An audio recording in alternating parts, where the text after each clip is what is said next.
Thank you. Good evening and good afternoon, everybody. I'm very happy to be welcoming everyone to this session on the Summit of the Future, featuring looking at zooming in on the Asia Futures Forum. This series of webinar sessions are actually organized by several organizations here in Asia. We are collaborating together with the Asia APSD. This is the Asian CSO platform for sustainable development. We have the Global Call to Action Against Poverty, and we have POP Dialogue, the People's 20, and the IYTC in partnership with C4UN. C4UN is the coalition for the UN we need. I am a member of the steering committee at the international level of C4UN, and we have been doing a lot of work on preparations for the Summit of the Future. So what we want to do is actually to understand what the forum is going to be all about. I mean the the events, no, that are leading to that uh, Summit of the Future in September.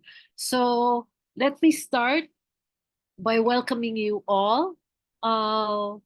We want to I want to welcome all the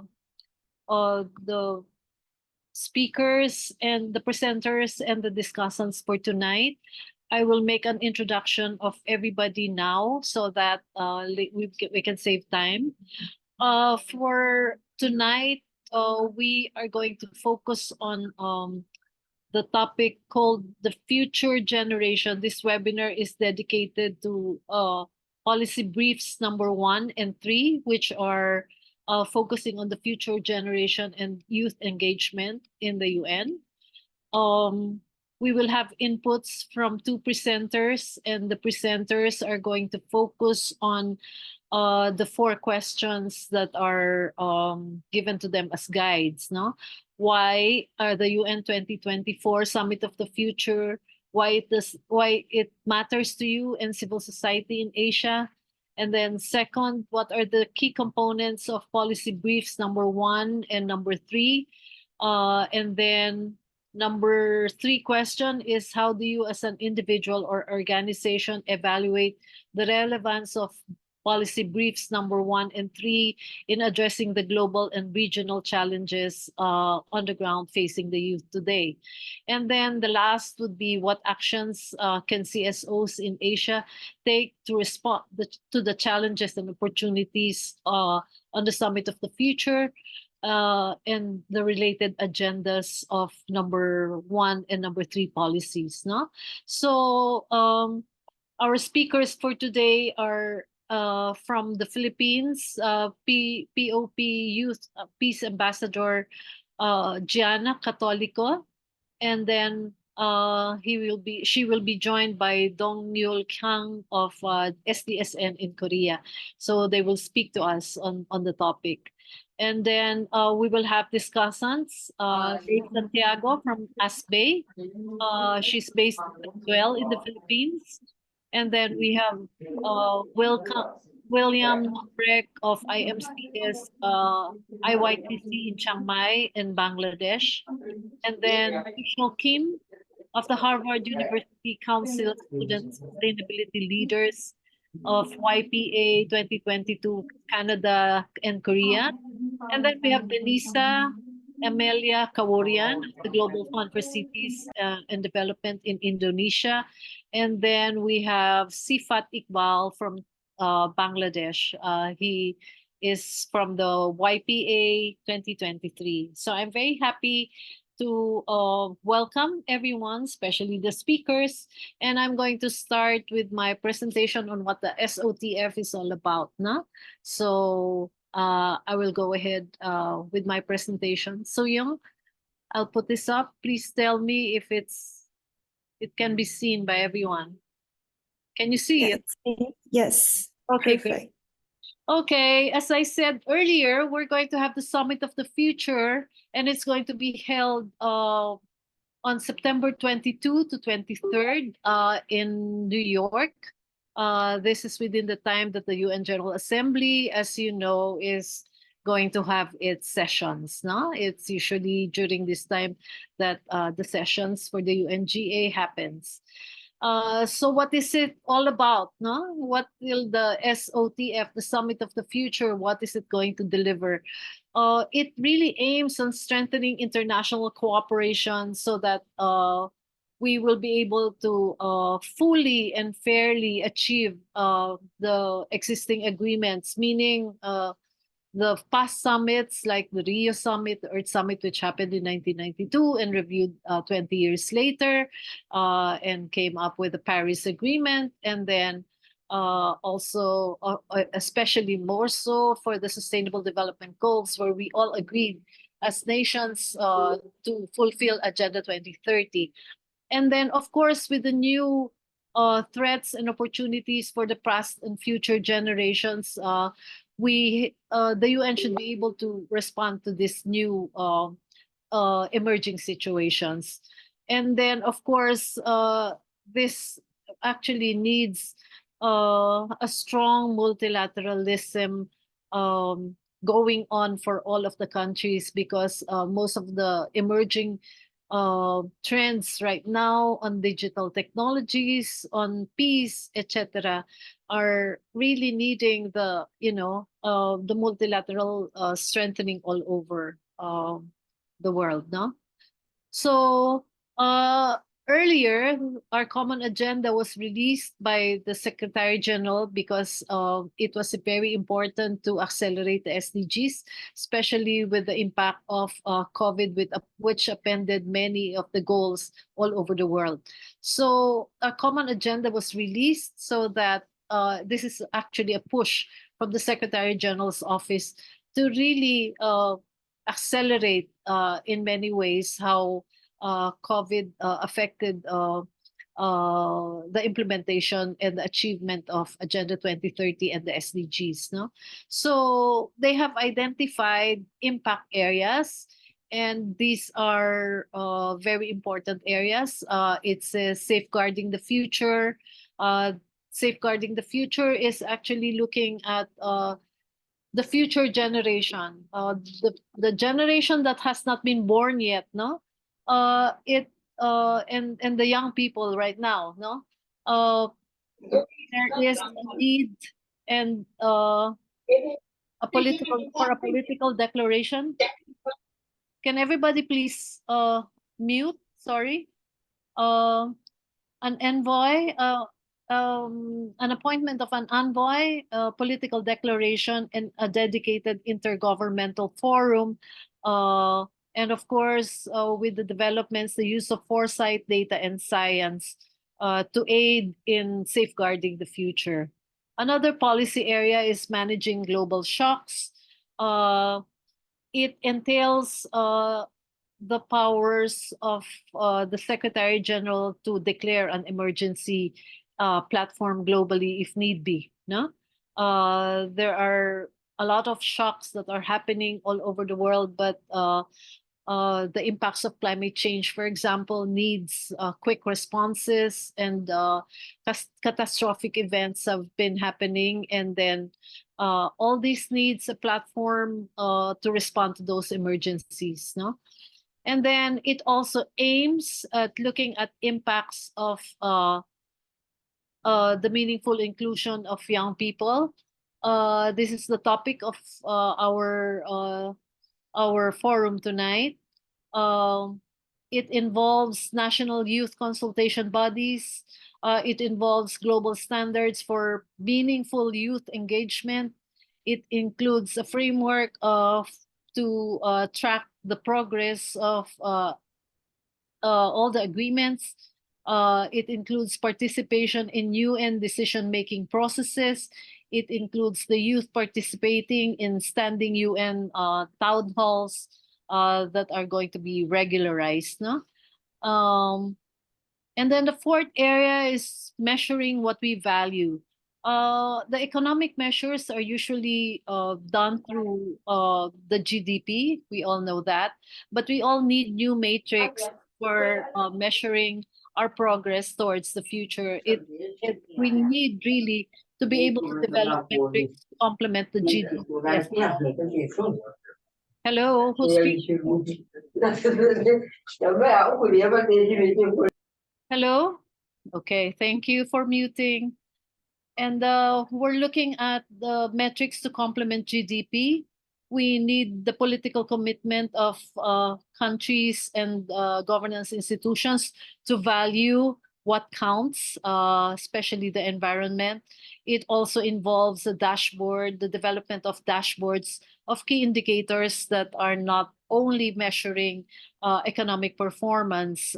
It also needs to upgrade statistical and data capacities of a lot of countries so that they will be able to take into account social and other environmental factors that impact on the achievement of national goals that should lead to more sustainable future. No? And then we are also looking at measuring looking at open, free, and secure digital future. We all know that there is a huge digital divide, and these kinds of inequalities are happening in many societies. So it is important to really secure the digital space through a digital compact. There is a need to have a global cooperation for the governance of digital spaces, because this is important for human development, but it is quite difficult to govern because most of the digital technologies are actually not controlled by governments but by private companies. No? It is very important to look at the digital compact that will measure the progress of the SDGs based on human rights, and the governance of artificial intelligence is also a very important part of this securing the digital future. Therefore, we are looking at governance system of the digital space by humans for humans. No? We also want to accelerate connectivity so that the digital divide is actually uh, lessened, and this needs a lot of public regulations in every country, no, and also multilaterally. And then this also aims to have an annual digital cooperation forum and new artificial intelligence bodies to align artificial intelligence with human rights standards. And then one of the other policy area that's very important, for which the Summit of the Future wants to impact on, is to have something robust discussion on a global financial system that should work for all. It is very important to have a global economic governance infrastructure to give lasting solutions on debt relief for many countries, especially after COVID, when many poor countries actually incurred a lot of debts. This is important. We are looking at the international public finance, including climate financing. Climate adaptation financing has already been adopted on the first day of the COP in Dubai. But let us see how much of the commitments are actually new and forthcoming to the countries that need them, especially the most vulnerable ones. No? It's also important to look at global financial safety nets, including special drawing rights. Many countries were able to avail of the SDRs during the COVID times, but still, instead of incurring debts, SDRs are better instruments for providing the safety nets that people need, no? Especially in countries that are very vulnerable and are very poor and have to still get out of the poverty trap. And then we're looking at a global financial system that should address short short-termism in capital markets. Markets are actually not very well regulated in the sense that short-term investments and short-term gains are actually quickly eroded by investors, no? Uh, so we really need to look at this, and then we also need an inclusive and equitable tax architecture, because we all know that tax dodging by many companies, especially multinational companies and individuals who have really earned a lot from their ventures, are actually not paying taxes in the correct manner. So these are very important, especially because SDGs need to be done by a very robust domestic resource mobilization, and that means increasing revenues through taxes, and the taxes go to budgets to fund sustainable development. And then we also need to look at the impacts in the SOTF, in the Summit for the Future, in sharing the benefits of space, including prevention of arms race, and a regime of frameworks for space sustainability. Space is so alien to us because it's very far. It's out there. It's in outer space. But we all know that a lot of satellites, communication satellites owned by different countries, are there and are being used for digital technologies that power most of the digital technologies that we use all over the world, and have really advanced the use of technologies for many activities. So it's important to have that kind of governance outside of the planet and therefore in space. So how do you negotiate that? So it's important to have that kind of space governance. We probably cannot think of it right now as something that's viable, but it needs that kind of uh, regulation. There are existing regulations, but these should be negotiated multilaterally, especially if it refers to arms race, no? And it needs UN system collaboration. It's not only just one office of the UN centralizing the governance of this space as in space. Okay, and then very important, especially now at this point, is a new agenda for peace. We all know that genocide is actually happening in Gaza, and that members of the Security Council are actually contributing to the financing of the war, which has impacts on climate because of the use of weapons, which are not really measured up to now, but many of our organizations and allied activists have already been talking about, no? But this needs a lot of reform in the Security Council, especially in the membership, because that's Cold War membership up to now. But just the same, we have to have a very strong multilateral move to have a new agenda for peace, especially for generations who are not born yet, no? And you, young people who are participating in this forum right now. And the other one, the other policy area that we need to look at for the Summit of the Future is transforming education. This was the topic of our webinar last week.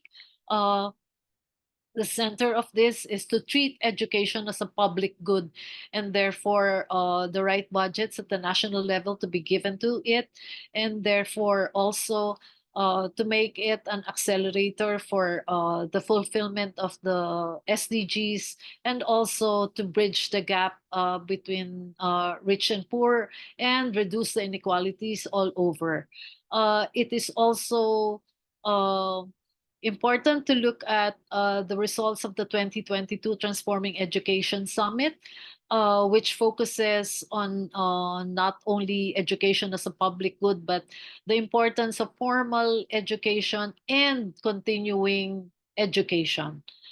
And then the number 10 policy area that we need to look at is integrity in information. This somehow links to digitalization and digital spaces, but we have to look into the UN Code of Conduct we have to have a UN Code of Conduct for information integrity and the governance of digital platforms.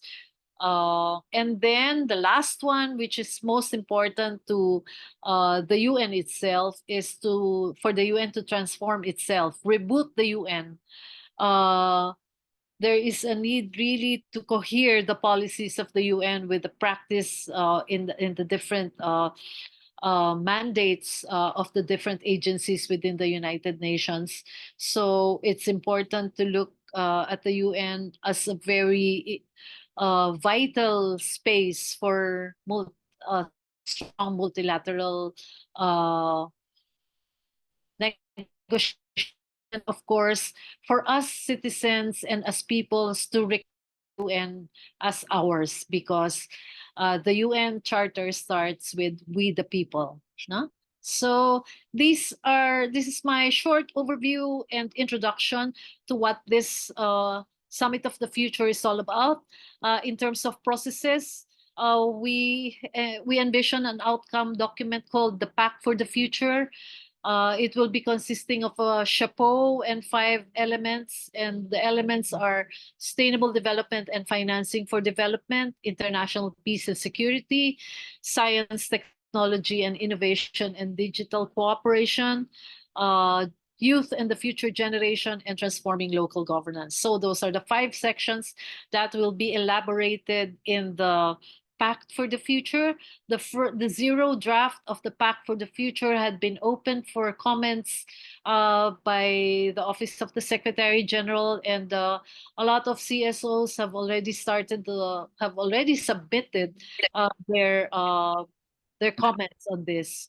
And then obviously the intergovernmental negotiations are going to happen, and consensus is hoped that the process will come out smoothly and in an open manner, much like the open working groups that happened in 2013, 2014, before the SDGs were adopted. So we hope to open up those spaces to all civil society inputs by forcing the UN to really open up to us, no?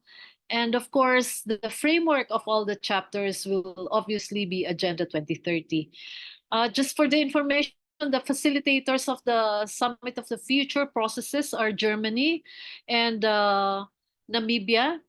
And then for the Global Digital Compact processes, it will be Sweden and Zambia. And for the Declaration of Future Generations, it will be Jamaica and the Netherlands. So these are the people that we need to look at, the governments that will lead the processes for the specific chapters of the Pact for the Future and the different declarations that will come out for the Summit of the Future.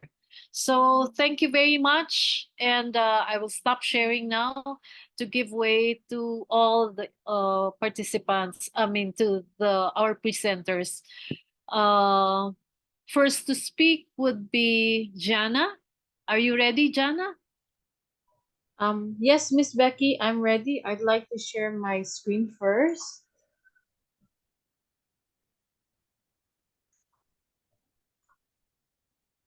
Yes.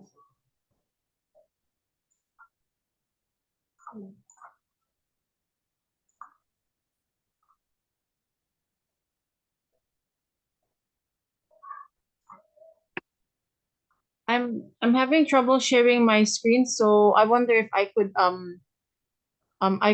start talking and then I will share my screen in a minute. Yeah, sure. You have to make her co-host, Becky. I am You not. are the host. I am not doing this. Who is the host? Soyoung.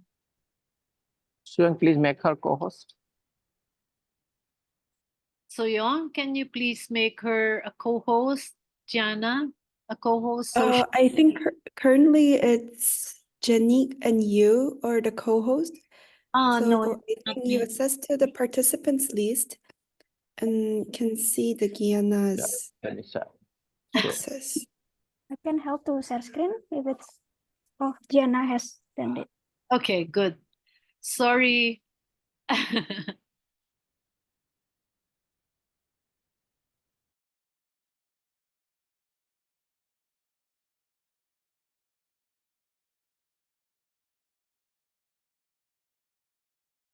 I think I would need some assistance because I also have a script, or maybe Sure, I my can do. Korean colleague can go first while I'm setting up my other laptop. Okay. I can go first. Is it okay?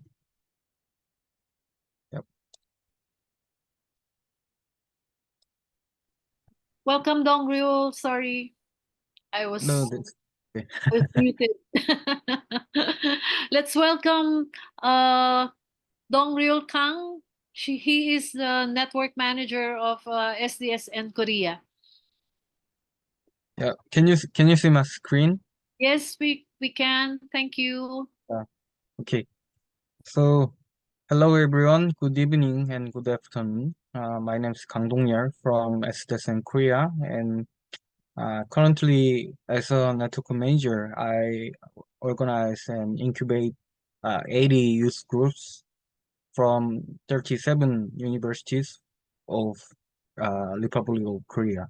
So individually, there are more than 4,000 youth activists who are tackling SDGs and climate action in domestic area. And based on this kind of experiences to establishing youth ecosystem about SDGs, I would like to, and I lightly share my vision and my opinion and idea to you, the colleagues from Asia Pacific region. And as we all know, today's our theme is future generation and youth engagement. And definitely, future generation is not us. We are the younger generation, according to our Common Agenda report. And the future generation is our child or the generation after us. So don't be confused about this. So compare with Becky, we are future generation, but according to our common agenda, we are not the future generation. We are just younger generation. And as we all know, 3 years ago, the United Nations Secretary General Antonio Guterres, he presented our common agenda on 75th United Nations General Assembly, and the third chapter 3 was succeeding generations shaping the world, shaping the future. And he present 12 new agenda as a booster shot for the SDGs, and he also suggested 4 years blueprint to achieving SDGs and expanding SDGs all around the world. And following his blueprint, the first year was 2022, and the theme of the United Nations General Assembly was the Transforming Education Summit. And year 2 was last year, and last year was the halfway to achieving SDGs. So last year's UN General Assembly's agenda was the second SDG summit. And this year, the 2024 is the third year of the blueprint, and this year's agenda is Summit of the Future. And as we can see on the name, the thing is not a summit for the future. It means summit of the future. It means the future generation and younger generation, we are the host and we are the most important people in this year's agenda.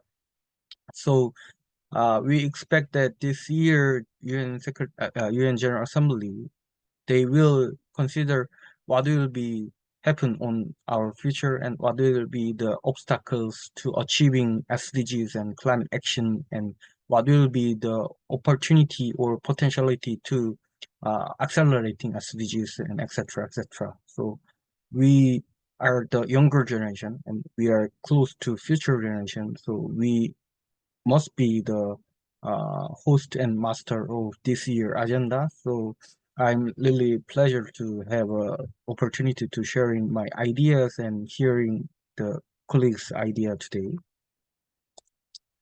And according to our common agenda report, the UN Secretary General Antonio Guterres, he made two parts. First is solidarity with younger generations. It means us. And second part is the solidarity with future generations. So how can we preparing the future? How can we prepare the space for the future generation? That is the second thing. And first part is how can they incubate and accelerate the younger generation's activities about SDGs and climate action. So according to the report, during the COVID-19 era, we suffered enough. So we lost our abilities and our opportunities because of the COVID situation. So many of juveniles and youth, they cannot contact to the central systems.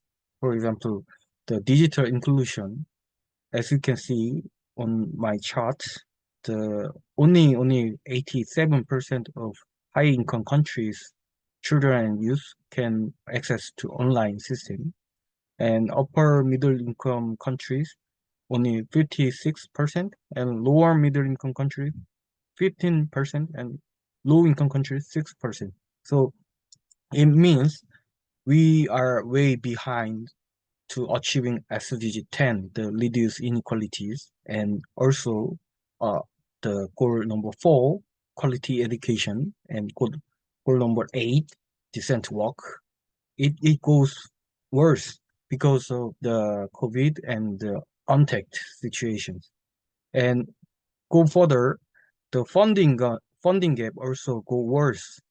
So as you can see, is less than half, right? So to undertake, I mean to overcome this kind of challenges, we should focus on solidarity between generations, between existing, I mean elder generation and younger generation, and also younger generation and future generations.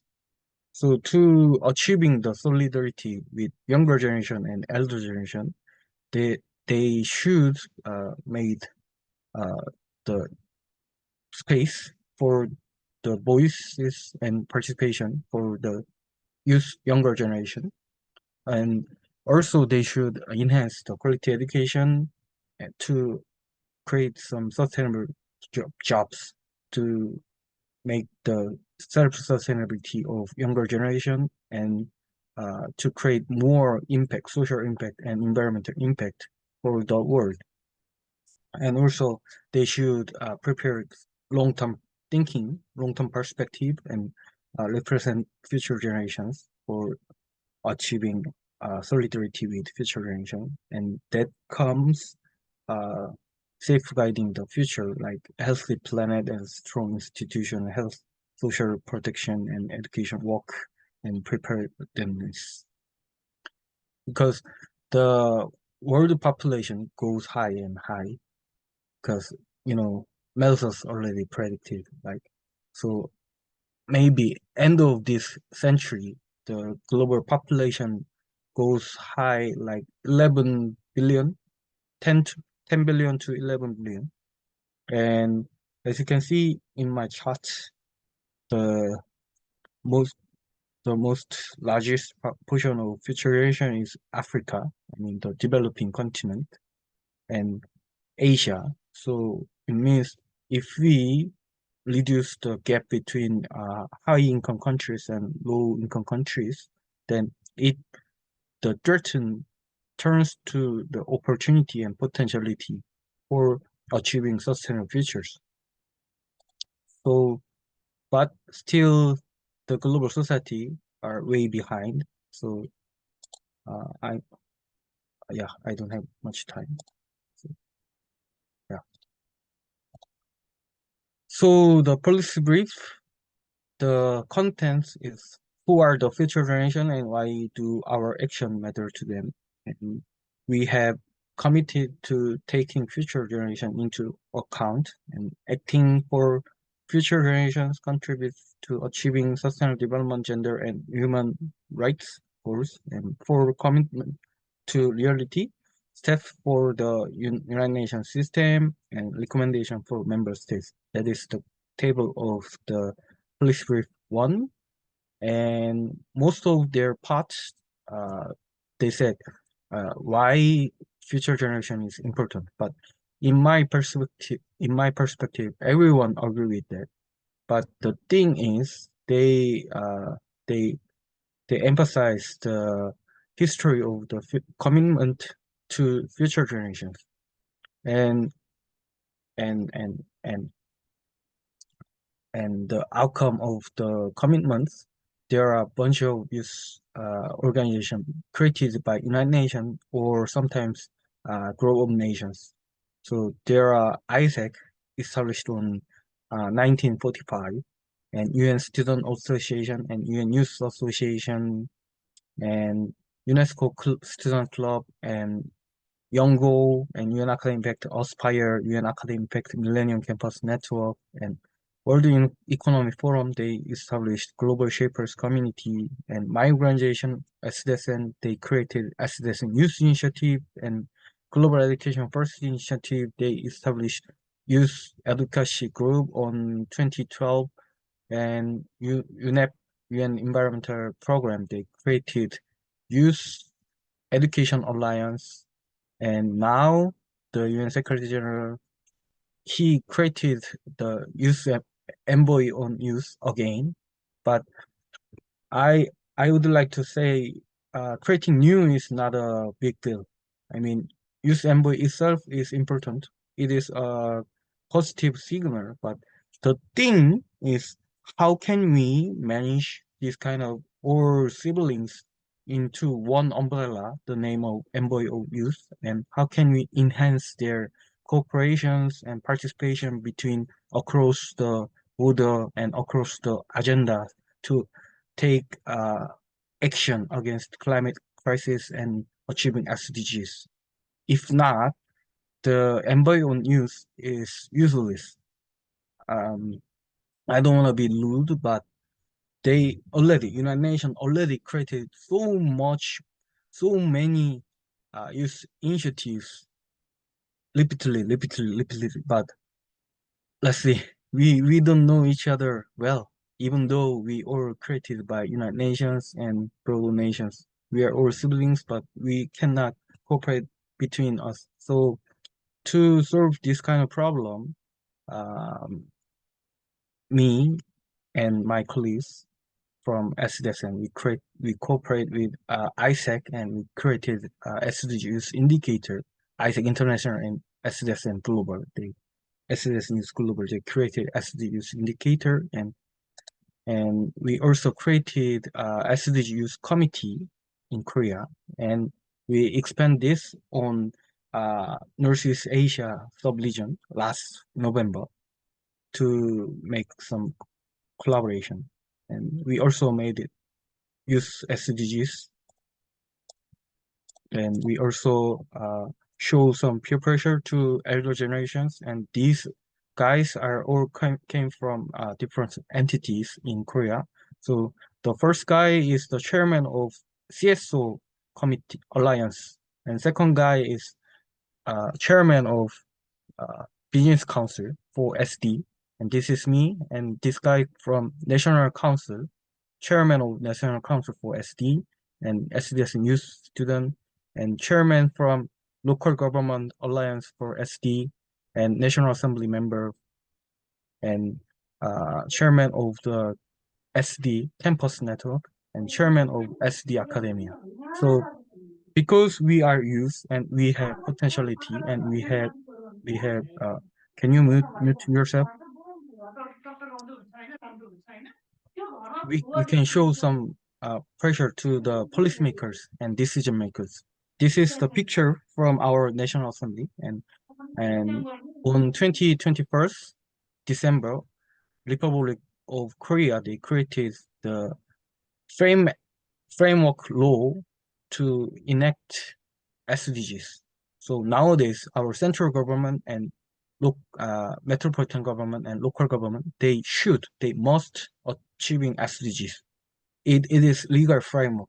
So I would like to say to my colleagues that you can change the world because you are youth and you are young. And further, I would like to emphasize that we are not just the recipient of SDGs. We are the stakeholder of SDGs, and we are the implementer of SDGs. So I would like to urge that we should step forward and engage in SDG monitoring of our national context month and global context month like this. We made voluntary youth reviews, just like voluntary national reviews. And I will skip because we don't have much time. And lastly, there is a alignment between United Nations and local. So, for example, there are 5 committees under the based on their region. For example, we are under the UNESCO, right? UNESCOP. And on UNESCO, there are 5 sub-regional offices: Pacific, East and Northeast Asia, South and Southwest Asia, North and Central Asia, and Southeast Asia. So every November, UNESCO, they host the sub-regional monitoring committee, like Northeast Asia Multi-Stakeholder Forum on SDGs. And I am the focal point of Korea. So every year I participate in that forum. And last November, we created SDG Youth Committee Northeast Asia. So Korea, Japan, China, mainland, Taiwan, Hong Kong, and Russia, Mongolia youth activists who are tackling SDGs in their local area. We come all together and we created this committee to enhancing our local cooperation to achieving SDGs and climate action. So I would like to say you, why don't you create SDGs committee on your own sub-region, and we can meet in the Bangkok, APFSD, and we can share ideas and we can make co-statement, and we can send it to the global society to achieving SDGs. And this is our statement and end of my presentation. Thank you very much. Thank you very much, Dong-ryul. And can we ask Jana if you are available now to make a presentation? Can everybody see the screen? Okay, we can. I'm going to share. No.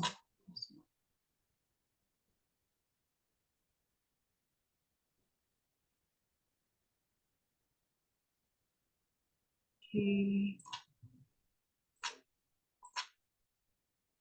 Okay, so good afternoon, good evening, good morning to wherever you are. So today, I will provide an overview about youth engagement and how the youth has contributed to the astounding efforts in promoting and protecting human rights and promoting sustainable development in line with the 2030 Agenda for Sustainable Development. Professor Anselmo told me that we were given 20 to 25 minutes to present, but I'll try to shorten my presentation as much as possible. And later in my presentation, I will also summarize the highlights of our common agenda, Policy Brief 3 on youth engagement.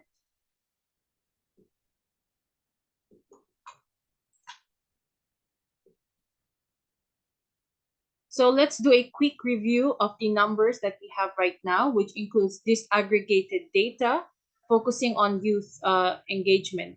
So according to the World Youth Report published in 2020, there are 1.2 billion young people aged 15 to 24 years old, and that's already 16% of the global population. And the median age of the world right now is 30.5 years old. In my region here in ASEAN, it is expected that the population of youth will soar to 220 million in the year 2038, according to the first ASEAN Youth Development Index. And I don't know, but maybe in 2038, I will be now an adult. And just like the line in Miss Michelle Yeoh's film, I will be paying my laundry and taxes by that year and still fighting for the rights of young people. Now let us move to education. What numbers do we have here? In a report by UNESCO Institute of Statistics in 2018, about 258 children and youth are out of school, and this includes 59 million children of primary school age, 62 million of lower secondary school age, and 138 million of upper secondary age. So youth is also included in these numbers, and this also reflects the challenges in implementing SDG 4, particularly SDG 4.1. Now let's move to employment. So youth are one of the most affected sectors during the onslaught of the COVID-19 pandemic. Based on the global employment trends for youth published by the ILO back in 2022, school closures during the COVID-19 pandemic affected 1.6 billion students, and most of the students who were affected during the pandemic are young people. You guessed it right. And despite this trend, global youth employment is set to rise from 697 million in 2022 to 751 million in 2030. So there's also an uptick of youth employment that is going to be foreseen for the next few years. So there was an alliance called Partnership for Maternal, Newborn, and Child Health.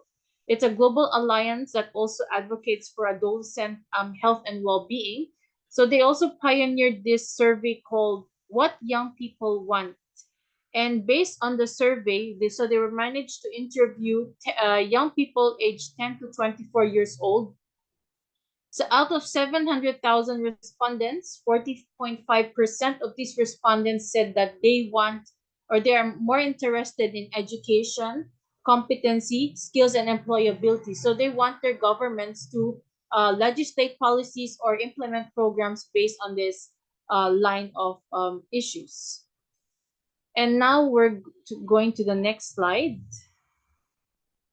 Let us go back to the basics. So let's define youth. I know a lot of our attendees right now know youth, but you know that the definition of youth is different, even in the UN and in the other regions. So I think the definition of youth by the UN is somehow clear. Most international organizations and UN define youth as a period of transition from dependence of childhood to adulthood and independence. So it's for statistical reasons, you would notice a lot of UN reports would put an age range that is from 15 to 24 years old. And that is the working definition since the 1960s. And this is in accordance with resolutions 34 over 151, which was released in 1979, and 35 126 in 1980. Because during these years, they legislated or they passed a resolution to declare 1985 as the International Youth Year, International Youth Year on Participation, Development, and Peace. So this is the standard working definition of UN on youth. And you would also notice that the definitions of youth differ in other countries. For instance, the EU defines youth as individuals aged 15 to 29 years old. And if you look at the ASEAN Youth Development Index, I already mentioned this earlier, they define youth as individuals between 15 to 35 years old. So this is few years older than the EU definition. And I think the African Youth Charter defined youth as individuals aged 15 to 35 as well. So these are just some of the definitions of youth in other regions. And before the promulgation of the Our Common Agenda report and policy briefs, including this policy brief that I will discuss today, the UN has already led efforts to address gaps in youth engagement and empowerment. They're two different words. and at least tried to their very best to put young people in the table with world leaders and high-ranking UN officials to discuss pertinent issues. So the first document or the first attempt of the UN to engage with youth was back in 1965, wherein the UN General Assembly passed Resolution 2037, which is the Declaration on the Promotion among Youth on the Ideals of Peace, Mutual Respect, and Understanding between peoples. So this declaration ignited meaningful dialogue and discussions on the role of youth in promoting peace, international understanding, and cooperation. So that's as early as 1965. And then during the 57th plenary meeting on the UN General Assembly, they passed Resolution 3628, which reaffirmed the calls for UN member states to recognize the importance of youth participation and their contributions in the implementation based on equity and justice. And they also declared youth issues as a priority. But if you look in the next few decades, they will still consider youth issues as a high priority. They even formed an advisory committee back in 1980, Resolution 35 over 318, to deliberate UN's strategy in implementing the campaigns under the International Youth Year. So another momentous youth-oriented event coincided with the UN International Youth Year in 1985. I'm sure you're familiar that in Rome, Pope John Paul II graced the World Youth Day, and hundreds of thousands of young people went to Rome to see the Pope. So this also bolstered the UN's campaign on international youth, even though this is not a UN event per se. And this tradition continued also up to present times. I think last year they conducted this event in Portugal. And also in relation to the campaign of the UN, they also had the World Congress of Youth, which took place in 1985 in Spain. And it covered various topics such as youth education, work, cultural development, and international cooperation. And then going 10 years later, in 1995, the UN General Assembly adopted the World Program of Action for Youth. And this program, I think this program has been also referenced in the policy brief. It covered 15 priority areas on youth participation or youth engagement. That includes health, poverty, environment, substance abuse, juvenile justice, leisure time activities like right to leisure, it's related to human rights as well, girls and young women and their effective participation, and their life of society in decision making, globalization, information and communication technologies is very relevant up to present day, HIV, AIDS, armed conflict, and intergenerational issues. And I think most of the issues that are covered as early as the 1995 program are still reflected in the policy brief 3. Now, in 1998, there was a resolution that proclaimed August 12 as the International Youth Day, and it was adopted in the first session of the World Conference of Ministers responsible for youth in Portugal in 1998. And in December 2009, the UN United Nations General Assembly adopted a similar resolution to follow up on that resolution, proclaiming 2010 as the International Year of the Youth. So there are already 2 years wherein the UN proclaimed it as an International Youth Year, and it called upon governments, civil society, individuals, and communities worldwide to support activities at the local and international level. So up to now, we still commemorate August 12th as the International Youth Day. There's also a Security Council Resolution 2250, which is also, I think, mentioned in the policy brief, passed in December 2015. It's on youth, peace, and security. And this Security Council resolution acknowledged that there is an urgent need to engage young peace builders in promoting peace and countering extremism and clearly positions youth as important partners in global peace-building efforts. So I think DESA, the United Nations Department of Economic and Social Affairs, has published also a World Youth Report that I mentioned earlier. But this report focuses more on youth entrepreneurship. So in 2022, one of the recent initiatives of the UN on youth is when they passed 76-306, establishing the UN Youth Office, which is hailed by the United Nations as a follow-up mechanism to the World Program of Action on Youth and the Our Common Agenda.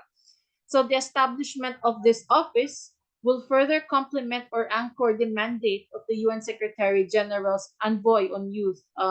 I think our current youth envoy is Jayatama from Sri Lanka, and she was appointed, I think 2016 or 2017. And unlike the statistical definition of youth I presented earlier, candidates who wish to apply with the UN Youth Office, you can is from up to 35 years of age. So now they're expanding the definition of youth, allowing young people older than 24 years of age to join the UN Youth Office. And there's also another position. There's also a Assistant Secretary General for Youth Affairs. I think this post was established last year.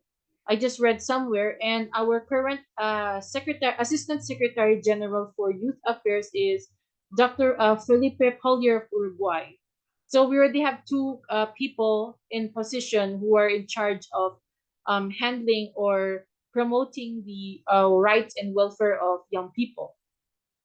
Lastly, we also have the OHCHR Youth Advisory Group. This is on human rights, which recently published the Human Rights 75 Youth Declaration. So recently, they tapped 12 young human rights defenders to help publish the outcomes of this global youth consultation and report. And I think the report was presented in the Human Rights 75 high-level event last December. And although I did not include this in the slides, we also have the UN Youth Delegate Program, also pioneered by the UN DESA. I'm not really familiar with this program because detailed information is published on the web. But upon researching this, it's composed of youth representatives per country. And this is also mentioned in the policy brief 3 because the UN Secretary General wanted to improve or expand the membership of this program. So now let's move to my summary and analysis of the policy brief 3. I'm sure at this stage you're already familiar with the policy briefs. I think my presenter before me presented a comprehensive overview of future generations. I'll now be speaking on youth participation or youth engagement. So the UN Secretary General has released 11 policy briefs, and Miss Becky already discussed about this. So I'm gonna skip that part, but all the 11 policy briefs offer an in-depth and comprehensive analysis of the UN's implementation of the SDGs, and they also aid UN member states to make informed decisions in preparation for the Summit of the Future this year. So let's proceed with unpacking or demystifying the contents of the third policy brief on youth. It's because we all know that youth issues shed a limelight over the past few decades. I already discussed the previous UN initiatives in fostering youth engagement and empowerment, but you know that the spillover effects of the COVID-19 pandemic and armed conflicts over the past few years have seen monumental developments in amplifying the rights of youth in the international arena. So we already shared in this report, they labeled youth as torchbearers of the SDGs. These are really big words and big adjectives as well. Crucial actors in strengthening peace and security, and at the forefront of efforts to promote and protect human rights. So next slide. So the policy brief on youth empowerment defines meaningful youth engagement as how youth should be involved in decision-making and policy-making processes. It is integral for UN member states to involve young people because 90 out of 231 unique indicators in the SDGs, they are pertinent or very much related to youth issues. And unique indicators because, remember, there are a lot of duplicate indicators in some of the SDG targets. And similar to the World Program Action for Youth, the policy brief outlined 11 guiding core principles for meaningful youth engagement. So I'll just enumerate them. Rights-based and safe, institutionally mandated, designated, resourced, transparent, accessible, voluntary, informative, reciprocal accountability, diversity and inclusion, and youth as partners. And here are the challenges that the Policy Brief 3 has outlined. We all know that the policy brief outlines some of the pressing challenges hindering or shaping youth involvement in key decision-making processes at the global level. So I also agree with the findings of the policy brief that the youth remains almost invisible in decision-making agenda. That's why you would see frustrated young people on the streets calling out their leaders for their ineffective decisions and rampant corruption. The report also mentioned so-called tokenism of youth participation. So what is tokenism? For example, a number of UN agencies and CSOs, even governments, invite lots of young people to attend their majestic dialogues or fora on youth issues. But are these young people given a platform or space to amplify their thoughts? Are they actually involved in the conference, or are they just there to sit down and take notes or sit down for a couple of hours in a closed auditorium? These two are different principles. So participation and inclusion, they should go hand in hand, even though they're different concepts. And when we refer to participation, we should advocate for the direct, not only indirect, but direct participation of young people. And the report also noted the so-called variance in opportunities for youth to engage in the UN decision-making processes. Not all UN bodies, agencies, or even mechanisms welcome youth engagement with open arms. So the report cited the UN Security Council for not having a mechanism for youth dialogue. And we all know that youth engagement within the benches of the UN, it's limited to the UN General Assembly and other major fora like the ECOSOC. They also flagged the existing arrangements that can become barriers to inclusivity and diversity. So it is mentioned in the report that absence of systematic and structured resourcing to support youth participation. For example, like a few weeks ago, I stumbled upon an advertisement of the UN Young Leaders Training Program. I think it's hosted by the UN Institute for Training and Research. And you need to pay a fee. It is online. You need to register online and you need to pay a fee using credit card or bank transfer. So these are just simple instructions, but even these simple instructions can already disenfranchise young people to join UN platforms and initiatives such as these, because there are a lot of young people still who have limited access to the internet and have limited knowledge on banking products. So the report also cited youth's frustrations between input and impact. Then again, we're going to differentiate these two items here.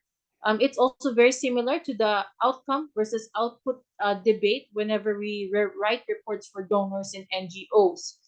Let's say UN platforms have substantial and direct participation of youth in decision-making processes, but it's not necessarily utopian, but these platforms must be in line with the guiding core principles for meaningful youth engagement. But are these follow-up mechanisms or do they have monitoring and evaluation frameworks in place? This is also another question. So how can UN bodies or mechanisms ensure that young people's suggestions are heard, taken down and they are fully implemented or at least reviewed at the higher level. So this is I have three slides left. So for my Please recommendations, wrap up quickly. We don't sure. have, yeah. Some of the key recommendations in this report are a mix of specific and broad long-term goals. So like existing strengthening mechanisms in the UN General Assembly, strengthen the Economic and Social Youth Forum, establishing a youth town hall, and also granting formal status and a stronger mandate to the ECOSOC Youth Forum. And also this youth forum serves as an appetizer or a starter meal for youth engagement. And also, the report also outlined UN Youth Delegate Program to widen the participation of youth through this program, foreseeing greater synergies across different youth organizations and platforms, especially during the Summit of the Future. It also recommended outlining clear engagements for youth engagement at the UN General Assembly. And I think that's all for my recommendations. Now I'll go to the last part of my presentation. Here are some of my thoughts on the policy brief. I think the policy brief, I did not really failed, but had limited mention of social movements because it's not explicitly reverberated in the report, but we need to cherish the vital role of youth and youth organizations in spearheading social movements, including solidarity movements for countries submerged in conflict and de-democratization like Afghanistan, Myanmar, and now we have Palestine. So the Secretary General's call for meaningful youth engagement is in accordance with Principle 4 of the 1965 Declaration on Youth, because youth have been actors in building networks and coalitions and promoting alternative human rights based ideals and also spreading messages of hope. Another point is for youth organizations, they also support the inclusion of those who are vulnerable and marginalized groups because there are also young people who associate themselves with these sectors. So you have a young activist who can be of an ethnic minority and is also disabled. That means the youth or is already has three identities already, because it is a testament that youth issues are cross-cutting, intersectional, and multi-sectoral in nature. So we also and many youth-led organizations show their solidarity with human rights defenders as well. Another point, privileged spaces. I also echo the findings of the report that there are barriers hindering young people from actively engaging with the UN. So capacity building programs such as the UN training program I mentioned earlier, they don't entice young people to engage with UN spaces. And the policy brief suggests establishing a national consultative body, but a number of governments who already have offices or agencies on youth issues, and if this is helmed by governments who are from dictatorships, is there any assurance that young people from civil society can fully participate in these processes? Second to the last, we need to work on policy coherence as well, because the recommendations of the Our Common Agenda and other UN mechanisms must not only be substantial and human rights based, but also uniform and properly streamlined. Policy coherence must be taken into consideration within the UN. It's the integral or the central theme of SDG 17.13 and 17.14, because we know that policy coherence, they go hand in hand with with good governance rather, and they are both SDG accelerators. So the last point, as we policy coherence can also serve as a threat also for UN member states who don't subscribe to a one size fits all policy, because there are also scholars who challenge the policy coherence, especially on SDG 10, and it's also affecting youth participation. There are also misconceptions on the different SDGs, and a lot of young people still are still not familiar with the SDGs and how the SDGs can shape their agenda for the future. We also know that there are also overlapping mandates within the UN. I think my colleague has mentioned about this already. And then as we approach the Summit of the Future, I have several questions pondering in my mind. Are elders responsible for defining what youth is? Are elders responsible for empowering the youth? Or should the youth define engagement in their own terms and decide on the issues that concern them? Or despite these thoughts, one thing is certain, and that the young people or the youth will be a force to reckon with in the Summit of the Future, because we will be the leaders of the future. They will be our future leaders. So that's all for my presentation. Thank Thank you. you very much. We are running out of time, so I beg the indulgence of the next speakers uh, to limit their inputs to the discussions to a maximum of 7 minutes. Lay, can we go ahead? Let's welcome Lay of ASBAY. Hello, everybody. Greetings from Manila. Magandang gabi, Miss Becky. So I want to thank our speakers, Gianna and Dongryul, as well as the rest of the discussants and our organizers as well. I am Lei Santiago of the Asia South Pacific Association for Basic and Adult Education. So a brief note about ASBAY. We have over 200 civil society organizations and individual members in 31 countries across the Asia Pacific region. And one huge and exciting part of our work is our work with youth, particularly marginalized youth, through our youth-led action research and our youth constituency building. So my presentation will focus on the challenges, why the summit is important, and what we need, not to repeat what has been already said by our excellent speakers, but bringing ASBAY's experience to the mix. So what are the challenges? We recognize that while there has been improvement in youth engagement, there have also been persistent challenges. And the reports do well in identifying these, but I would like to highlight some of what Gianna's said based on what we've experienced so far. We know that diverse youth voices are insufficiently represented. So the Asia Pacific region is home to 60% of young people in the world, and it's so diverse.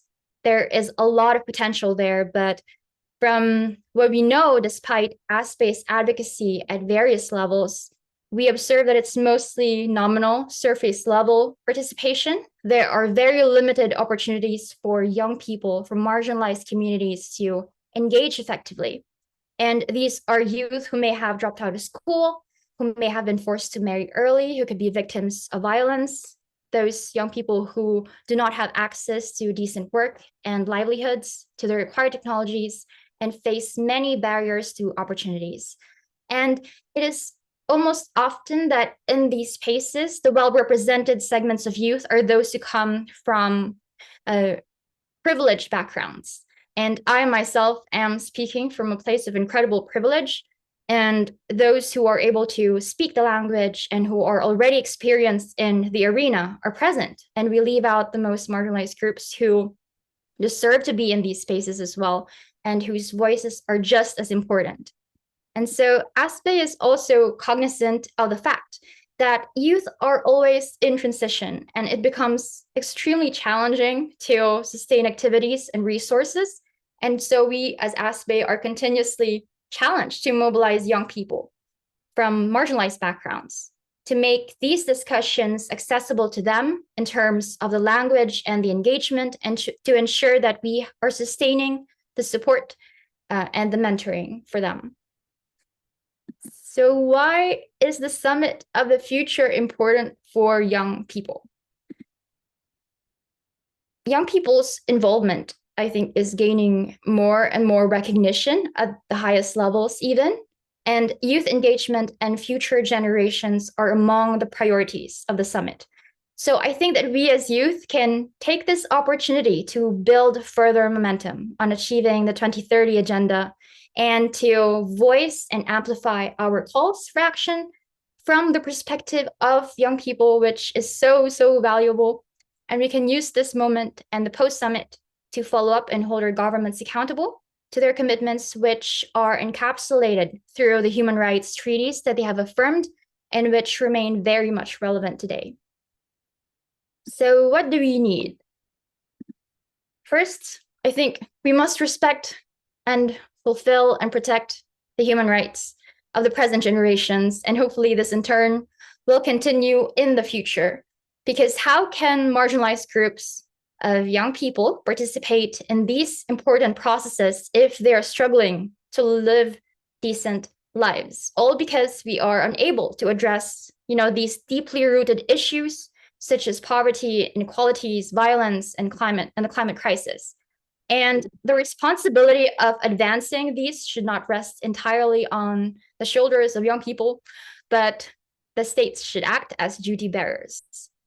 We also want to ensure diverse youth voices, representation, and participation at all levels with adequate support and mentoring, especially in key spaces where decisions are made about education and other youth issues such as, mental health and healthcare and social protection and decent work, peace, and even joy and happiness.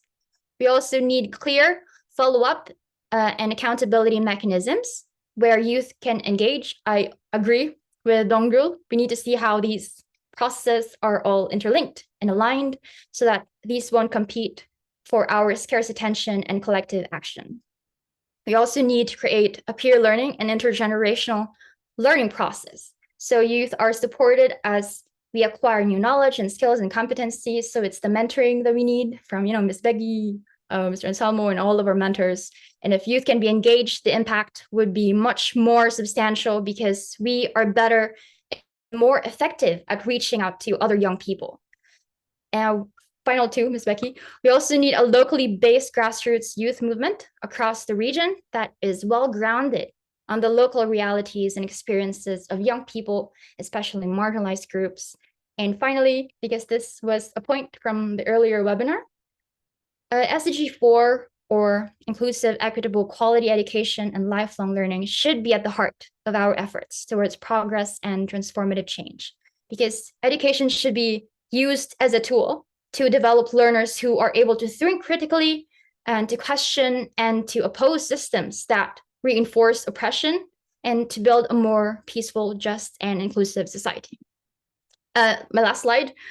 We at ASBE, we have this Futures of Education document that we collaborated with our young members from India, Mongolia, Nepal, Philippines, Sri Lanka, and Timor-Leste. And it allowed us to envision what the future of education should be like from the perspective of young people. And so I hope you will continue this conversation with us, Ms. Becky, the GCAP, C4UN, POP, and APST, envisioning and acting with us towards building a sustainable present and future that not just for ourselves, but in solidarity with other youth and older generations across communities, nations, and regions. Thank you so much. I hope you'll visit our website and also our social media and connect. Thank you, Ms. Becky, and thank you, everybody.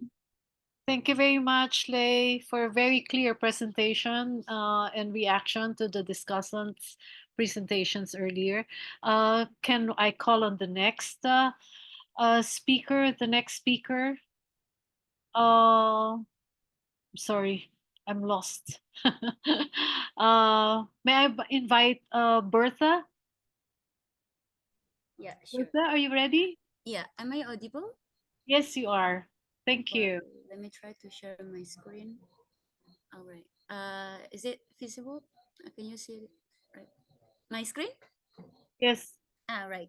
Well, thank you very much for the opportunity. So I'm here represent my colleague, William, and of course represent the International Movement of Catholic Students and the International Youth Training Center in Chiang Mai, Thailand.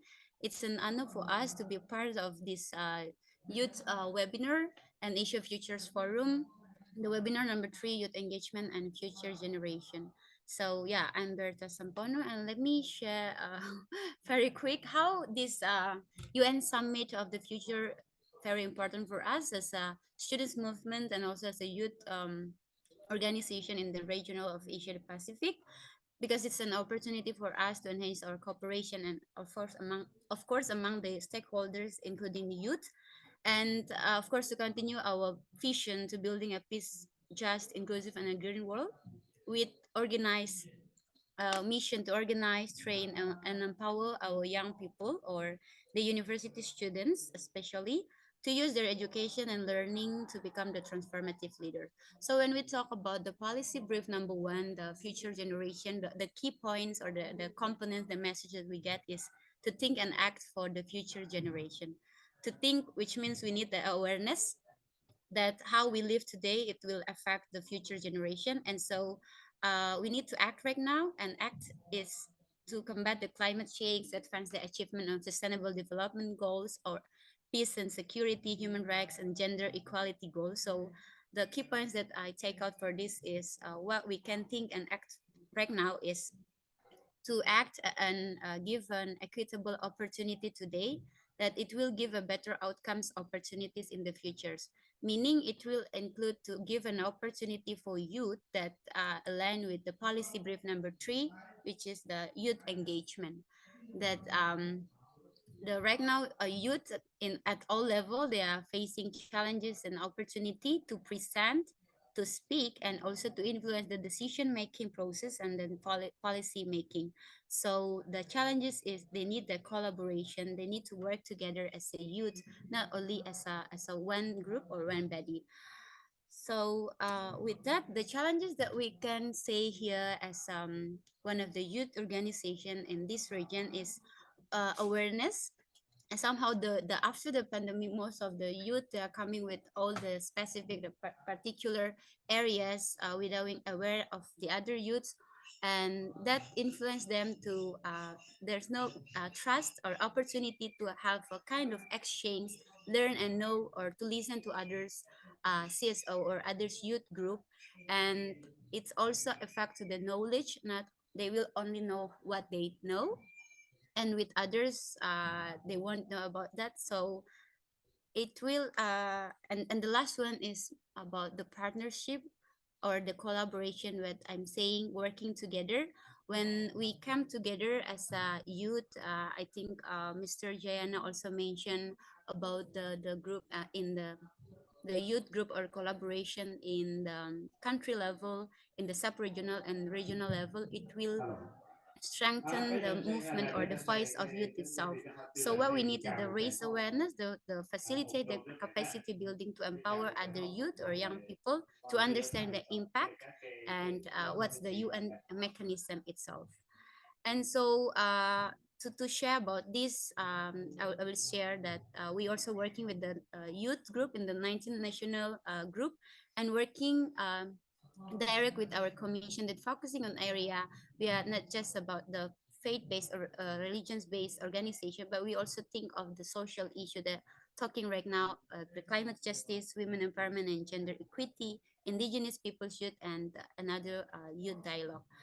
And so I would like to sum up that conclude to let's connect each other and working together as a one of the CSO youth organization in the region.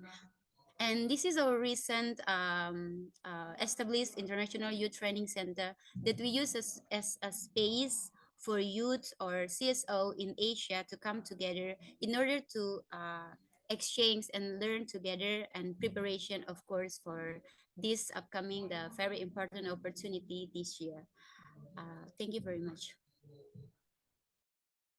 Thank you so much, Bertha, and also for keeping to time.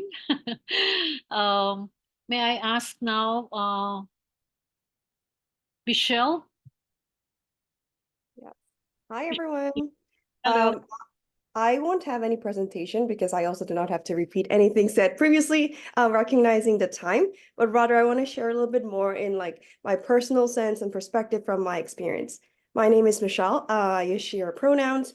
I am currently with the Harvard University in terms of council assistant sustainability in the academia sense, and I also work in academic field, advancing sustainable development goals as an educator. At the same time, I do a lot of work in terms of youth activism in sustainability and youth engagement field. So I want to first start discussing a little bit more on that practical sense and how it feels like to be in that youth voice, empowerment, activism lens in big conferences and international level as well. So as we saw in policy brief number 1, there has been a lot of discussion when it comes to meaningful youth engagement. And I think even the word itself is very, very interesting because it already implies that there's already a gap between what it means to be a youth and coming into these spaces and engaging. And there, of course, I really appreciated part of the policy brief 1 was having that guiding principles, because I also remember talking with a lot of colleagues and people in youth sense, but at the same time, people in the governance, they don't see what it means to be engaging with the youth. And I think Gianna mentioned this, but sometimes you're brought into these fancy sessions and places and asked to sit down or maybe speak a word or two. But at the end of the day, your conversation and your involvement is not as much involved. So I think seeing from that perspective, there is definitely the idea of tokenism and gap that individuals are experiencing. So for me, the most recent one that I was part of was COP28, and that was held in Dubai. And one of the major youth organization, like representative of UNFCCC, is Youngo, as we can see in policy brief number 1. And I'm also part of Youngo and UNEP's Children and Youth. And I have been part of many of these organizations as a youth advocate and working on different pieces. And for me, being in like youth activism and youth work with the youth is very interesting because you see so much passion. People actually come from so much knowledge, background, and they're there to provide this meaningful interaction and idea to the policy and actually contribute to this situation. But when I actually came to the spaces like COP28, you see the big gap where you are there, you have your badge, but sometimes you're still felt like a check mark for many of these countries if they have the national voices and places for the youth to be engaging. And when it comes to actually the discussion table where the plenaries and actions are being made, there's this gap between what work you get to do as a youth, at the same time, what work do they expect you to do and the places that you get to sit in. And I do see this like quality versus quantity that was mentioned in policy 1 was truly big pieces. And some of your folks mentioned the input versus impact. It is true for youth, a lot of positions you're expected to be in the voluntary position where you're expected to spend your time on top of your academia, work, and professional development. But the input does not mean it is fully translated into the impact where you get to put this policy and work into actual action because you're not given that place, and oftentimes framed as passionate youth where, oh, thanks youth for your passionate idea, and move on. So for me personally, sometimes I felt it was better place for me to make actual policy and changes in my position in my professional level because I manage in the academia. So sometimes I don't even tell them I'm a youth advocate because I felt like even though I say the same thing, I sometimes worry about losing credibility because of the perspective sometimes that youth label is also put on. So I think there is this barriers when it comes to accessibility, position, decision-making power, and that work still has to be done in terms of implementation. So that's my perspective on policy brief number 1. There's a good points to be taken, but a lot of work has to move farther. And something I want to quickly briefly mention in terms of policy brief number 3 is my work in terms of sustainability. Dong-Ryul mentioned this, and that when we are thinking about future generation, yes, we are the future generation, but I always like to think of our current youth as also leaders now. Like the idea between, oh, you're leaders of the tomorrow, I don't think is no longer true because you're living in this society and all of a sudden you do not currently like switch from not being an involved member into an involved member, but rather you're already a leader. But when it comes to future generation, I think it is very, very tied into what is happening beyond us, and it is generation after us. And a lot of it is connected to, I think, sustainability. So when it comes to sustainability, there's 3 big pillars. There's a social pillar, environmental pillar, and economic pillars. So in terms of environmental pillars, the policy brief 3 mentioned that there's a lot of work we have to do in terms of following the science and data. It's true because it is also not us, but it's generation after us. And when it comes to environment, it is quite clear. I think every one of us here knows that the discussion is focused on that we're not sustainable right now. The way we're spending, the way we're expending, and the way we're moving forward, we're projected to meet beyond 1.5 goals. And I think recent article also show that we are already passing it. And big challenge with it is that our current generation will experience the challenges, but if you're from small islands or like a country surrounded by water, or even landlocked country, we're experiencing a lot of extremes of climate change. So currently I'm living here in Canada. I think for the first time in many tens of the years, I had first like Christmas without snow. And a few weeks later, I get -37. It is -40 outside, 5:43 a.m. And it is covered in snow within that flip. And in summer, all of a sudden you get a forest fire. And there's extremes in these countries where you're experiencing I think even in Korea, where my parents are from and where I grew up, and I know I also grew up a little bit in the Philippines, where it is an island country, and some of the small island, there's a lot of challenges with it sinking, and a lot of work to be done in terms of resilience work.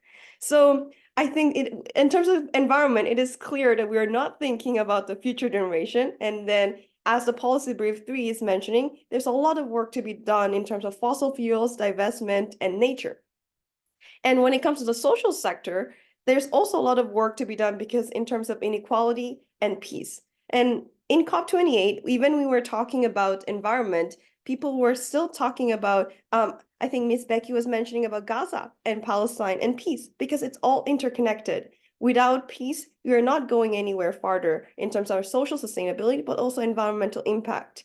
And I'm a little bit worried here because in terms of the beyond these three environmental, social, and economic pillars, I do have some feeling that a lot of our chases are economic pillar and economic pillar, and at the same time, very short-sighted one. I think this was also mentioned at the very beginning that our economic gains we're looking at are very short-sighted. It is not going farther than our generation, and it is most evidently seen, I think, in the fossil fuel industry, where a lot of the gains are for the few who are in the higher privileged position, at the same time at the expense of the natures, the future generation, and our current social status. So I think it is important for us to focus and highlight that there's still so much area for this to be reached. And last thing that was mentioned in policy number 3 that I want to highlight was it mentioned the work that needs to be worked on in terms of raising awareness, facilitating capacity building, and understanding its impact. Which of 3 are very important, but I think some of the key piece in my perspective that is missing here is what is our function and action after? Yes, there is awareness, and I think as a youth, a lot of work and involvement and awareness, I think, is somewhat higher in some of these countries and work to be done. But when youth are engaged and there's a passion and there's work to be done, and you see the capacity and you understand the impact, if there's no what's next, then I don't think there's a future generation that is sustainable for us and also for the next generation that is coming. So I think that's some of the things that I observed in terms of the policy and then practical work I have done. Thank you so much, everyone, for listening. Excellent, Kim. Thank you very much for being very succinct and to the point. And may I ask now, Denisa? Hello, Denisa. Long time no see. Long time no see, Becky. Thank you so much. Okay. Okay, so can I Yeah, share? go ahead. Thank you so much, Becky and everyone. I actually learned a lot through this webinar. So from my perspective, especially for the policy brief for youth engagement, I think it's very critical. If we are, for example, talking about Indonesia case, right now 70% of Indonesian population are in productive ages and dominated by young people. And we all know that young people are very creative and also tech savvy. I think why this policy brief is very critical because they actually highlight that youth participation in decision making at all levels is very important by providing resources that we want to highlight that. So this policy brief highlight that they want to give resources to young people organizations and also young people through funding, education, and also informations. And I would like to also highlight the institutionalizations of young people organizations and how young people can participate in the government level as well as an international level. So several recommendations that I would like to highlight as well through this policy brief is the establishment of national consultative bodies in every country, the establishment of youth office in the secretariat, actually mentioning Gianna also mentioned about spatial envoy on future generations, and also establishment of standing UN Youth Town Hall. However, I would like to maybe give some critical thought on how I view this policy brief. As Gianna mentioned, some UN mechanisms and processes are privileged spaces. I definitely agree with this statement. And even I want to highlight that it's actually not only international in the UN, but even national and local youth engagement is actually quite privileged for most of young people recently. Why? Because I think that while the policy brief, I think it's very nicely written and have collected a lot of input for many youth organizations or even young people in across the globe, its effectiveness in practice should mirror the clarity and optimism presented in the document. The first one, I think we need, I have several points on that. So the first one, we need a transparent mechanism in the process of how to allocate these resources. Yes, of course, we need resources as young people. We want to collect and gather a lot of resources, but we also need to ensure that these resources are being delivered transparently and fairly to all of young people who need the most. And the second one, considering that many young individuals actually have been mentioned previously, particularly those most prone to conflict and climate change, often face barriers to participate in decision making.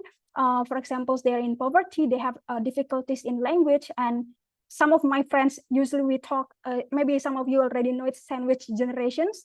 So, you know, it's very difficult to participate in delivering our thought, for example, in the governments or even in international level, because we also need to fulfill our basic needs, especially also our parents and family. So there are a lot of young people, for example, in Indonesia, I believe that maybe it also happened in your case in countries, that these young people need to face this burden and also need to fulfill their basic need in the same time. That's why they might not have the time or capacity to engage in decision-making process or even to understand the policy brief that we are currently doing.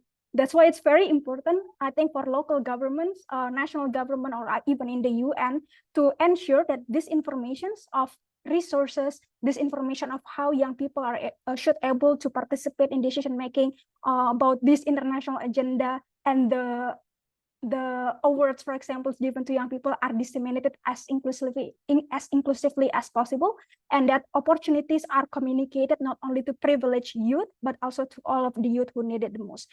And more importantly, I think while strengthening youth engagement is very critical, we also still need to work on the fulfillment of the basic needs. For example, if I want to bring the case of Indonesia again, since I'm currently in Indonesia, is 1 in 10 teenagers and young people live below the poverty line, and 3 times of them are in vulnerable positions.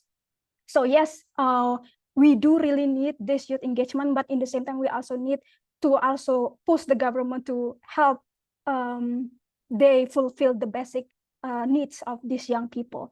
And another point, I think it's very critical in order to distribute the resources efficiently and effectively. I think we need to have a database for young people. I think it's a very practical idea, but I think it's very critical, especially in the national, local, even international level. So I think the first speaker already mentions that there have been a lot of young people organizations work on, for example, an SDGs. I believe there are also many in Indonesia, in Malaysia, maybe in other countries, in another part of the world, but unfortunately they are not they're not managed effectively. There is no like global database or national database on that we can actually go if we want to, for example, find some youth who work in specific issues. Yes, there are some of organizations make that, but I think it's quite silo. So it's usually very how do I say, organization centric. So that's why we need to have it more like transparent and open database for young people. And the last point that I would like to highlight, yes, we discuss matters on international and national level. We want to create institutionalizations for young people in the national. But I think the policy brief highlight very limited information on how local government can support this initiative. Because I think that national and international level is very important, but local government have resources and they're actually the closest one to the community, especially if they want to hear the voice coming from the youth. So I think we also need to ask and prepare the local government to being able to listen to young people voices, as well as providing them space and also letting that young people can actually contribute in the decision making from the lowest level of the government, which is local government. I think that's all, Becky, for my point of view. Thank you so much. Thank you so much, Denisa. I think those are very practical reminders for everybody because well, the action and the spaces that are open to us are in our own communities, no? That's the easiest way to make participation meaningful. And last but not the least, I'd like to ask Iqbal, are you ready? Am I audible? Yes, you are. Go ahead. Okay. You have the floor. Thank you very much. This is the first. It is my first time in this kind of webinar settings. So I am Iqbal, and I am honored to stand before you today as a representative of the vibrant nation of Bangladesh. I am, for my best of knowledge, Bangladesh is one of the initiative nation who are organized the future summit with UN. I'm here to share perspectives from our unique context and discuss how the UN 2024 Summit of the Future holds significance for us in Bangladesh and border Asian regions. Bangladesh, with its cultural heritage and population brimming with youthful energy, play a crucial role in discussions surrounding the future generation and youth engagement. The issue addressing in Policy Brief 1 and 3 responded deeply with the challenges and aspiration of the young people in our country. It is not just about understanding the challenges, it's about taking action. As a representative of the civil society organizations in Bangladesh, we have a responsibility to actively respond to our opportunity presented by the UN, particularly focusing on Policy Brief 1 and 3. What strategies can we implement it? How we can collaborate it to ensure the voice of youth and heart their needs and addresses. That's all from my side. Thank you very much for giving me the floor. That was short. Thank you very much. Nevertheless, I'm very happy to receive all the discussion points. I'd like to ask if there are questions from the floor. I have noted some questions here in terms of the processes on the deadlines, but you have each other's backs, obviously. So you already have answered the questions in the chat. Yes, please, Samuel. Thank you, Miss Becky, and the Asia Futures Forum team for organizing this online dialogue. First of all, is my voice audible because I'm using my webcam microphone as of now temporarily? Is it possible? Is it audible? Yes, you are. Okay, thank you. So first of all, I would like to appreciate Miss Denisa and two female from Philippines. The discussions has been very interesting to hear. Miss Denisa, we are in the same country actually. I'm from Indonesia as well, and your accent is also notable. Thank you very much for bringing Indonesian perspective in this forum. Although, it's not a question, but rather a short statement, first of all, regarding Indonesia youth.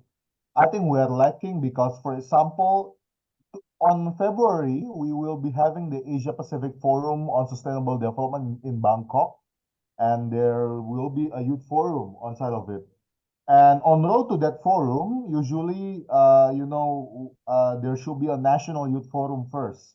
I have contacted the organizers of this year's Asia Pacific Forum on Sustainable Development Youth Forum. I've contacted the organizer. I was asking, is there any youth forum of Indonesia that they organize here? And if yes, where's the link for registration? None. And then again, when I went to COP virtually last year, 2023, COP28, I was attending some of the virtual side events. Most of the speakers, discussions, none from Indonesia. But on grassroots level in this country, for example, learning from political party, political parties have a very strong presence of their youth wing. But their youth wing is not advocating what we need to advocate. Most of the youth political wing in my country, mostly they advocate for social justice issues, economic reform, public policy, things like that compared to climate change and other issues pertaining to youth and future generations. So this has brought me to think that I think we need to start engaging not only with other international youth organizations, but also with political parties. CSO need to build that kind of link of discussion with the political parties. So everything that we learn from the United Nations, everything that we discover from UN framework, from Summit of the Future, whatsoever, the deliverables, the resolutions, what we have grasped from the multilateral level, we transfer it to the grassroots level. Political parties, believe it or not, most of the members are also in the same time affiliated with religious organizations. In my country, religious organization is very influential. I think Ms. Denisa can testify on the influence of religious organization. And my last point to bring in here, learning from Philippines, I visited Philippines twice. I visited Korea once. I went to Korea, but I went to Korea to attend the Global Youth Summit organized by the Ministry of Gender Equality and Family. Thanks to Korean national government willingness to spend money on youth, my flight ticket was paid by them. So I was aboard Asiana, that luxury airline for me, for 8 hours straight, and then we have our hotel free of charge, thanks to Korean government, South Korean government. But Indonesian government, they have yet to do this. The last thing that they did was like several youth exchanges, but it's mostly on bilateral level, not on multilateral level. So like only like, for example, Indonesia Korea Youth Forum, Indonesia Japan South SSEAYP program, for example, but rare or multilateral issues and development matters. So this is why when I come to Philippines and Korea, I compare, there are two different stark differences. First of all, when I come to Korea, Korean government have the awareness to invest in youth, but however, lacking follow-up. After project, we have nothing to do. So yeah, that's why we go home, that's all. Bridging program, we only do online webinar, that's all. It's less impactful because of what? Of course, we have no funding. How can I do social projects if there's no funding given after the program? And then when I come to Philippines, it wasn't for a youth conference, but it was for academic conference. I present my research paper there. In Philippines, I learned that, most of the youths are very solid. They have, like student organization, like moving concretely. They have field projects as well. Sorry, my eyes was watery. And then, but I think Philippines youth need to connect to further global youth networks. For example, in Yangon, I've seen Philippine youths leading the discussion, but rarely of it, mostly like African youths. So instead of time for Africa, maybe it's time for Asia, because this is Asia Future Forum, AFF. Again, I'm going to advocate for Asian youth now. So yeah, I think that's all about my comments. Thank you very much. And this is my last intervention in this meeting because I have to leave. Thank you. Thank you very much, Samuel. I'd like to thank everybody for your participation, but we have a closing remark coming from Pradeep Baisak, who is the Asia coordinator for the Global Call to Action Against Poverty. I have written in the chat the C4UN, the Coalition for the UN We Need. I am a member, as I said, of the Global Steering Committee that has been monitoring and working very hard on the Summit of the Future, because we're really pushing for civil society organizations to be part of the processes, because the intergovernmental processes are quite closed and opaque and have to be opened up. So we are going to have a global civil society meeting in May in Nairobi in Kenya. So it's important for us to get together, and we have we are actually, I gave you the website here, so you can participate in all of the activities that are being opened up in the spaces at the UN for the SOTF. Now, may I have Pradeep? Pradeep, you have the floor. Thank you, Becky. Thanks. It's in fact, now I feel more motivated and feel that even though SDGs will not be achieved by 2030, but will definitely be achieved someday. With the enthusiasm and motivation we hear from the youth brigade, actually makes me, otherwise I have not been very, very motivated and been rather pessimistic on the achievement of SDGs. But let me take 2 points and flesh it out with my own opinion.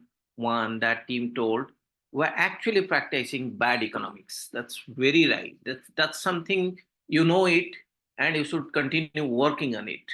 Recently, the Oxfam report and many other reports which have come during the World Economic Forum in Davos, which tells that where the billionaires' wealth is rising, we have like 800 million workers who are losing their wealth in last 5-6 years, in last 4 years.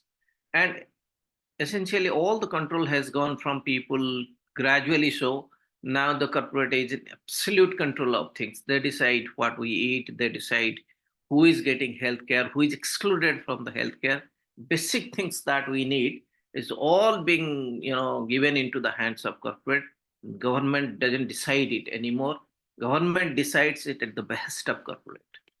Let me also throw a little more light on the Global Justice Now report, which is saying that the combined market value of top 20 companies equals to the GDP of France, Germany, India, Brazil, South Africa, and UK. Can you imagine the kind of facts which is coming out?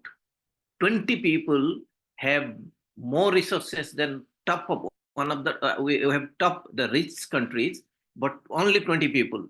Where there is money, there is power. That's what capitalism has taught us. Why I'm hopeful with this brigade, because now who have power, the people who are getting old, who have huge resources with them, they have the power, but they do not have the orientation that you have now.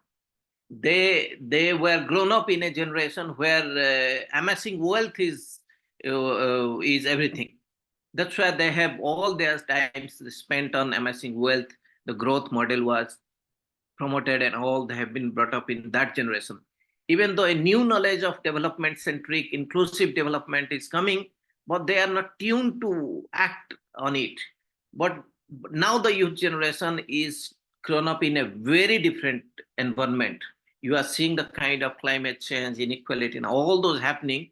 You are groomed up in a very different way. And tomorrow, when you are the bosses of top corporate, I assume, and I'm probably hoping that many of you will not tread the path that these corporate guys are doing now. It's not just the responsibility of civil society or the UN to do the things. I mean, sorry, civil society do all those value-based work. Now everybody should do it. Many of you will be in the government. Please follow the learning that you have now. You do not need to come, all of you do not need to work in civil society. No, scatter yourself. One more point which one of our friends is bringing is extremely crucial. The youth brigade of the political parties are not following the values that the youth should generally follow. They are just being utilized as the militants of certain political parties.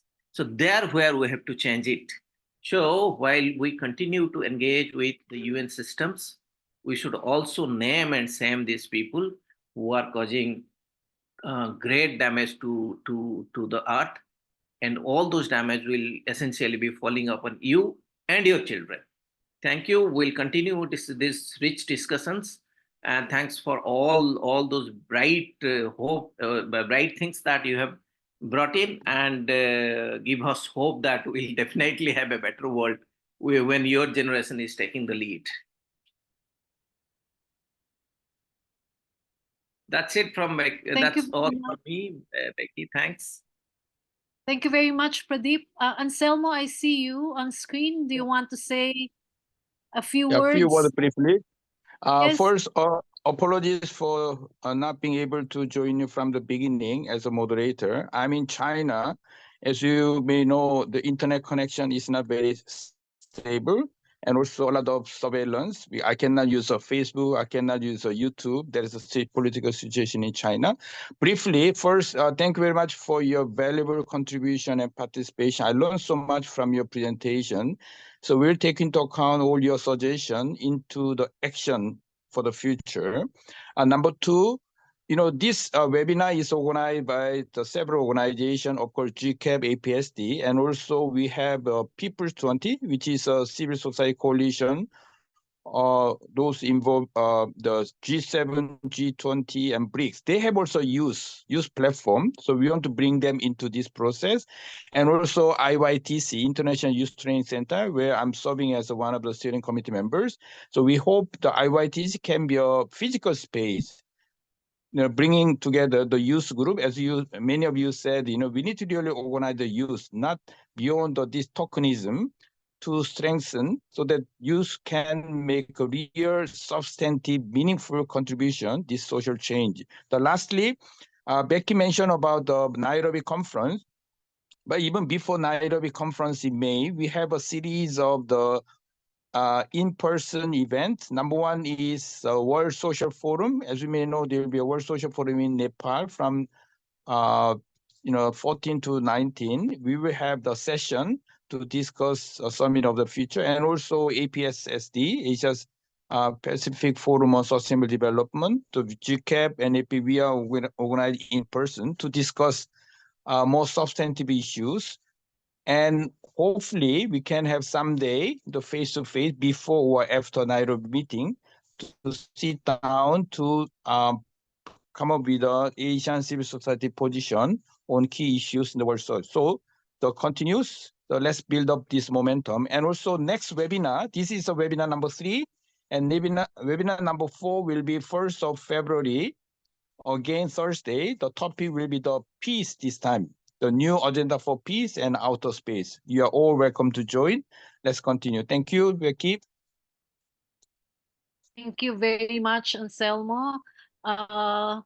I'd like to thank everybody for tonight's webinar, and for Michelle, who had to wake up very early today. Thank you, Michelle, of freezing cold, participating very excellently. And I look forward to the next one. Hold it, I think on 1st. We cannot hold it by next week due to limitations in preparation. So let's see each other, and hope we have a better future with you young people leading the way. Thank you, and good night, and have a good day, everyone. Thank you. Bye-bye.